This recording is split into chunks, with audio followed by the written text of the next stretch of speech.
channel. I'm just a girl who likes reading romance, fantasy romance, paranormal romance, any kind of genre of romance in general. And I also happen to have cerebral palsy, and it would mean the world to me if you would subscribe to my channel. Happy Monday! I post new videos every Monday, Wednesday, and Friday. Today's video is going to be, are these new releases worth your time? It's Broken Dreams by Corinne Michaels. It's a single parents romance.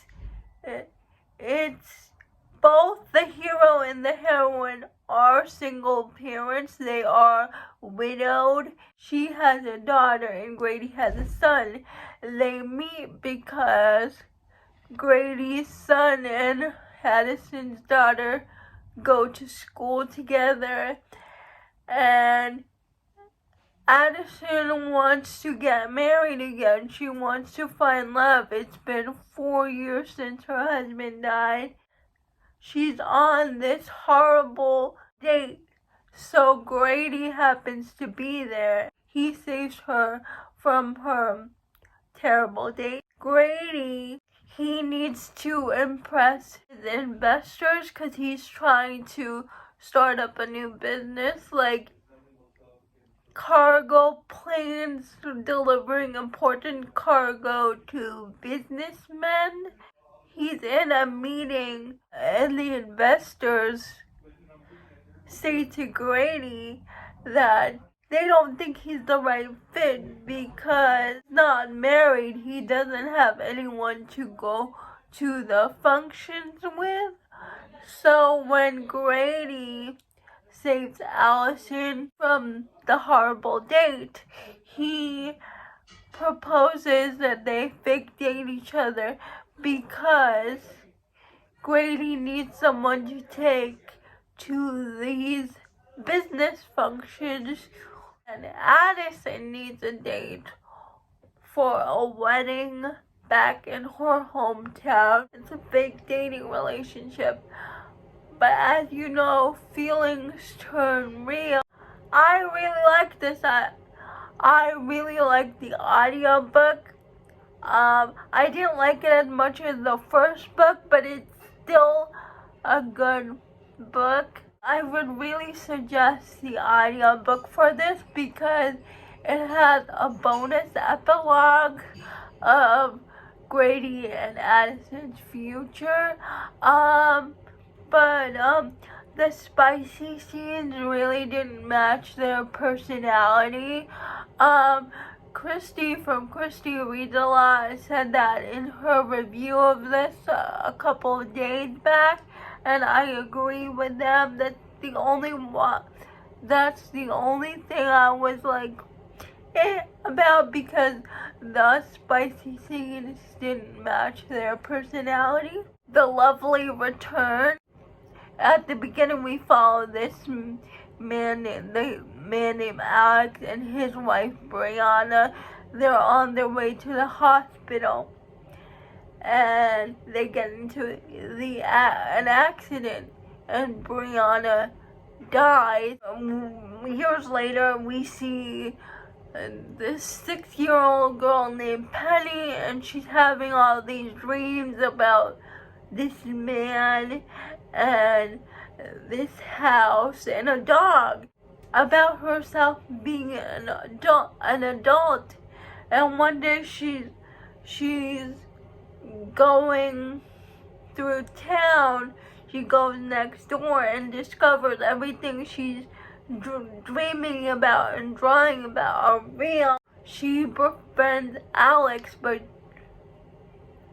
and Alex befriends her because she goes to Alex's yard when she sees like him and his dog, and Alex just thinks she's a curious little girl, always asking him these questions and always wanting to play with his dog and always wanting to be with him. Like, he thinks like her parents are very neglectful because she's always going, this little girl is always going to his house and wanting to spend time with him.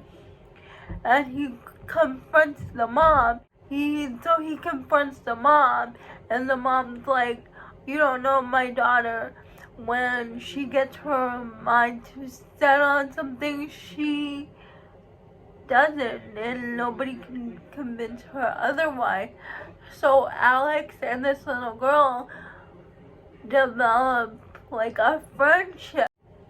A few years later, she's 12 years old and they're still spending time together, but Alex's other friends, like, it really doesn't look like your friendship with a 12-year-old. You know she has a crush on you, right? And Alex says no, she doesn't. It's purely friendship. I'm just looking out for her. So when Alex's friends tell him that, he tells Penny not to come out anymore, to befriend kids his own age. So Penny and Alex don't see each other for a while. She's 18 in high school, and she befriends this girl. And this girl happens to be Alex's daughter. And that's all I'm going to leave you with, because it is reincarnation. And Penny is that reincarnation, and it's not a spoiler because it is in the tropes. And I cried in this book. I loved it. I was sobbing by the end. God of Fury by Rita Kent. And this is my favorite Rita Kent book that I have read. Nikolai and Bram. It's an MM romance. It's Rita Kent's first MM romance. Nikolai and Bran are in college. Nikolai is a mafia family, and he's groomed to be one of the heirs. Nikolai takes an interest in Bram because Bram is always like, wears these polo shirts and have these routines. He doesn't deviate from this routine, and Nikolai takes an interest in Bram because he believes like he's hiding who he truly is beneath this facade, and Nikolai is the only one who can see it. So we follow this book where Nikolai and Bram meet, and then it's their story throughout the other books in the series, but containing them. And I just loved it. I love Nikolai and Bram. They are both like dealing with mental health issues, and that's all I can really say, but they are the only person that can see each other struggle and see each other for who they really are and give each other a safe place and a safe haven. The audiobook is great, by the way. Teddy Hamilton and Shane East hit it out of the park. It was amazing. The audiobook was amazing. They put so much emotion into duet narration. I loved it. It was my favorite book by Rita Kent. And yeah, it was amazing. That's all I can say. Sable Peak by Devony Perry. We follow Vera and Mateo Eden. Vera always had a crush on Mateo. She stays with the Eden family for a reason, but one day Mateo gets a call from Alaska saying he has a daughter. He has to pick her up. So we fast forward like 2 years later. Mateo is on a date with another woman, and Vera gets drunk and tells the woman all about the things she notices about Mateo, and she kisses Mateo and is like, I'm done waiting for you. And after that kiss, Mateo immediately is interested in her. I liked it better than the previous 2 books in the series, but I thought immediate, once Vera kissed Mateo, he immediately had these romantic feelings about her.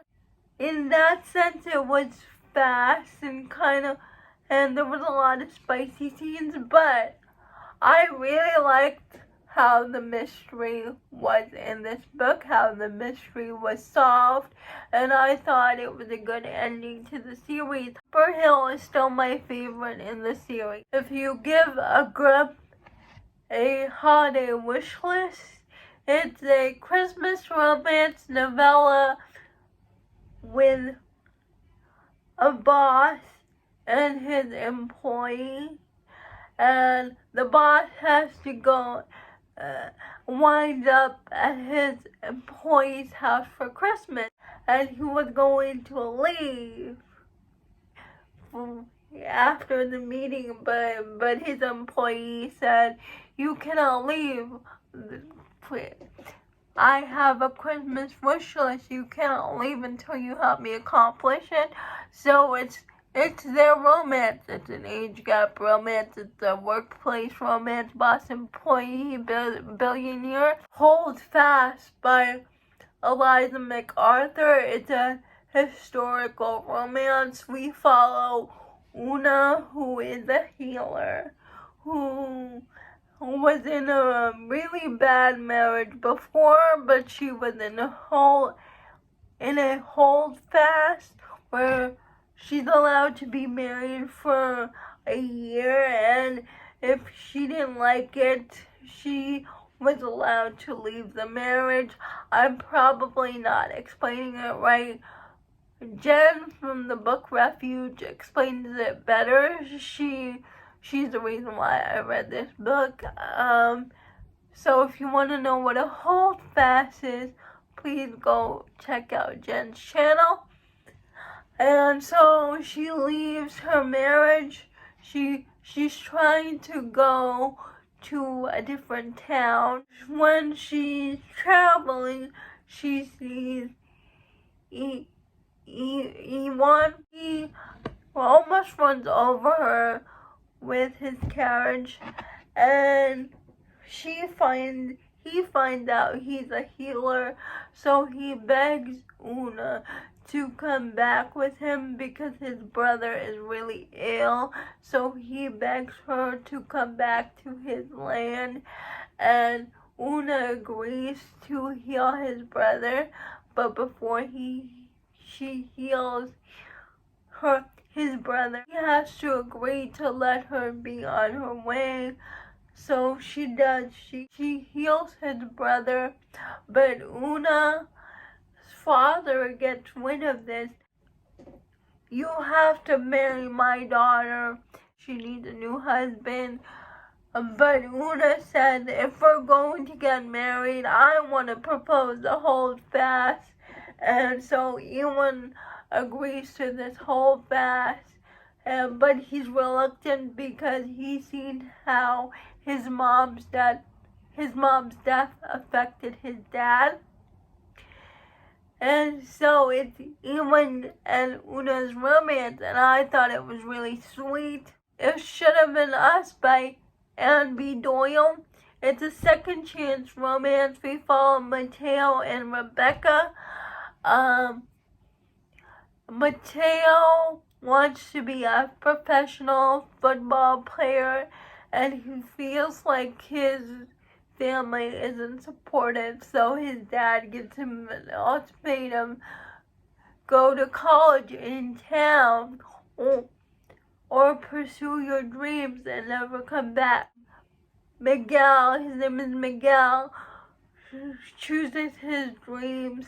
He invites his girlfriend to go with him to leave town so they can pursue their dreams together, but his girlfriend, Rebecca, turns him down. Like, okay, we'll do this long distance thing, but you can see that Rebecca's and Miguel's long distance relationship didn't work out, and Miguel has to.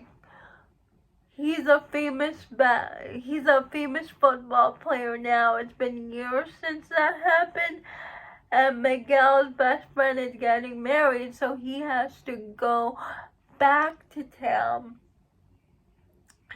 and be his best man. And not only is Miguel the best man, Rebecca is the maid of honor for the bride, so Miguel and Rebecca are forced to be together because of this wedding. They are forced to confront their past. I really liked it. It was really emotional, but what I didn't like was all the miscommunication. That's why I gave it a lower rating. I gave it 4 stars. Those are all the new releases that I read recently. Please let me know if you have read any of these books. I would love to know. Please like, comment, and subscribe to my channel. That would mean the world to me. And I'll see you Wednesday. Bye.